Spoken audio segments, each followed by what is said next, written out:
Ever since the divorce, Emily had felt the weight of loneliness settling heavily on her shoulders.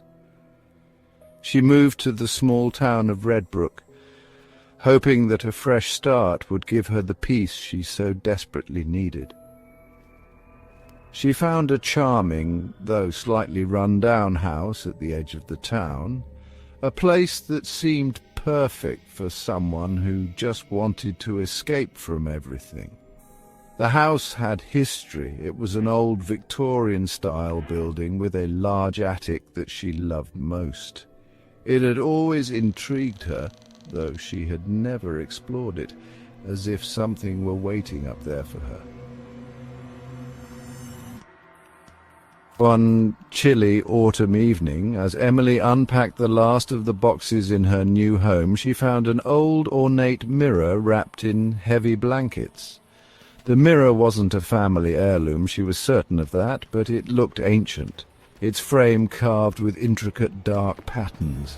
It seemed out of place in her otherwise modest collection of furniture, but for reasons she couldn't explain, she decided to place it in the attic. The moment she set it down against the wall, she felt a strange sense of foreboding. But the sensation was fleeting, and she soon brushed it aside. It was probably the stress of moving, she thought, or maybe the quiet of the house amplifying her every thought. There were no strange sounds, no sudden drops in temperature, nothing to suggest anything was amiss. But that night, things began to change. Emily couldn't sleep. The quiet of the house pressed in on her, and she found herself staring at the ceiling, tossing and turning, her thoughts racing.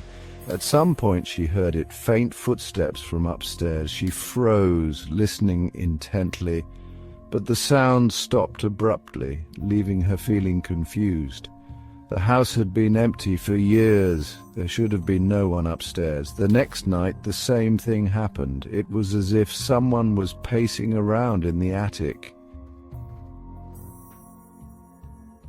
Emily's curiosity got the best of her, and despite the fear gnawing at her, she decided to go up there and investigate. When she stepped into the attic, the air was thick and cold, and the only source of light came from the narrow windows high on the walls. Her footsteps creaked on the old wooden floorboards as she made her way to the corner where she had placed the mirror. It stood there in the dim light, gleaming faintly, but something was different about it now. The reflection seemed distorted, the edges of the glass fogging up, though the air around her was dry. She peered into the mirror, almost hypnotized by it. Her reflection stared back at her, but it wasn't quite right. Her movements didn't match the way she moved. It was as though the reflection was slightly delayed, or maybe watching her. Her breath hitched in her throat as she took a step back. There was no way she could be imagining it. The mirror had shifted, the image of herself moving in unnatural ways, tilting its head slightly to the side, staring at her with an odd expression. Her own reflection was grinning. She backed away quickly, bumping into an old chest in the corner of the room. It creaked open, revealing nothing but dust and old, forgotten objects. But then, something in the mirror caught her eye. It wasn't her reflection anymore. It was someone else, a man. He was standing in the attic directly behind her. His face was obscured, but the shape of his figure was unmistakable. He was tall, with dark, unkempt hair and a long, tattered coat. His presence seemed to stretch across the mirror, filling the glass with his form. She whipped around, heart pounding in her chest, but the attic was empty. The room was silent. She turned back to the mirror, her breath shallow, and there he was again, only now he was closer, standing directly behind her in the reflection. His hands were outstretched as if reaching for her, and she felt a cold breeze blow past her. Despite the lack of an open window, frozen in terror, Emily could not tear her eyes away from the mirror. The man's reflection seemed to inch closer with every passing second, his features becoming clearer, his face twisted in a grotesque smile. Suddenly the attic door slammed shut, throwing her into darkness. She screamed, scrambling for the door, but it wouldn't open.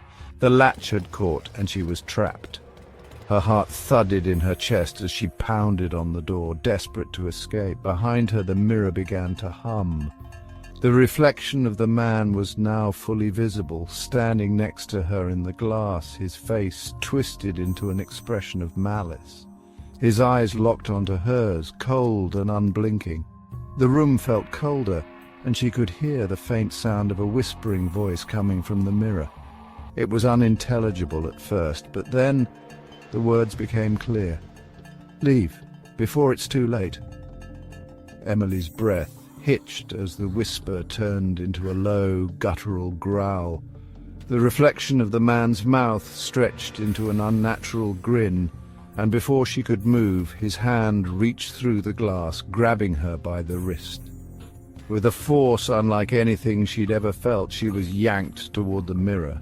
She screamed, struggling to break free, but the more she fought, the stronger his grip became. His fingers dug into her skin, cold as ice.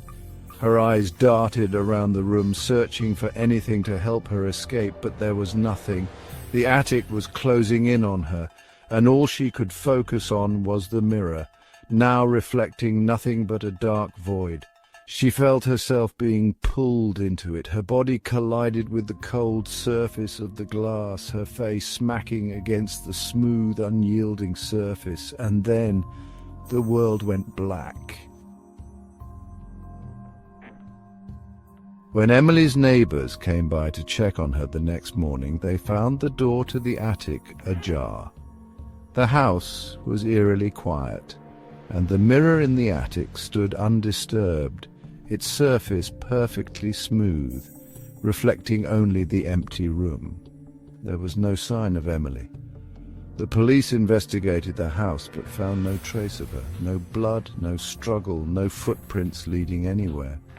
The only thing they found was a note, scrawled hastily on a piece of paper near the attic door. "Don't look into the mirror." But Emily was gone, and the mirror remained, its surface unbroken, its reflection as still as the empty attic.